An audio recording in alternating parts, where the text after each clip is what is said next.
അമ്മ എന്തിട്ടേലും സംഭവം വേറെ ലെവലായിട്ട് കേട്ടാ. ചിക്കൻ തോരൻ, നാളികേരം, ആ സോഫ്റ്റ് ചിക്കനൊക്കെ കൂടി വന്നപ്പോ സംഭവം വേറെ ലെവലായിട്ട് അമ്മ.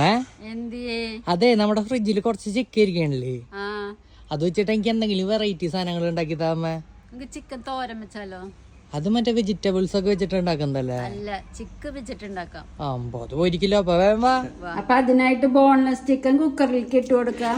കുറച്ച് കുരുമുളക് പൊടി ഇട്ട് കൊടുക്കാം, ആവശ്യത്തിന് ഉപ്പ് ഇട്ട് കൊടുക്കാം. നമുക്കിത് വേവിച്ചെടുക്കാം. ചിക്കൻ തോരനുള്ള സവാള വഴറ്റിയെടുക്കാം, കറിവേപ്പിലയും കൂടി ഇട്ട് കൊടുക്കാം, പച്ചമുളക് ഇട്ട് കൊടുക്കാം, ഇഞ്ചി വെളുത്തുള്ളി ചതച്ചത് ഇട്ട് കൊടുക്കാം. സവാളയൊക്കെ വഴണ്ടി വന്നിട്ടുണ്ട്. ഇനി കുറച്ച് മഞ്ഞൾപ്പൊടി ഇട്ട് കൊടുക്കാം, കുറച്ച് മുളക് പൊടി ഇട്ട് കൊടുക്കാം, കുറച്ച് നാളികേരം ഇട്ട് കൊടുക്കാം. ഇതൊക്കെ നന്നായി ഒന്ന് മിക്സ് ചെയ്യും. ഇപ്പൊ ഇതെല്ലാം മൂത്ത് വന്നിട്ടുണ്ട്. ഇനി വേവിച്ച് വെച്ച ചിക്കൻ ചേർത്ത് കൊടുക്കാം. ഇതിലേക്ക് കുറച്ച് ചിക്കൻ മസാല ഇട്ട് കൊടുക്കാം. നമ്മുടെ ചിക്കൻ തോരൻ റെഡി ആയിട്ടുണ്ട്. ഇനി നമുക്ക് കഴിച്ചു നോക്കാം. ഞാൻ പറഞ്ഞ ചിക്കൻ തോരൻ കഴിച്ചു നോക്കിയേ. പിന്നെ അല്ല സൂപ്പർ, അല്ല വെറൈറ്റി ടേസ്റ്റ്.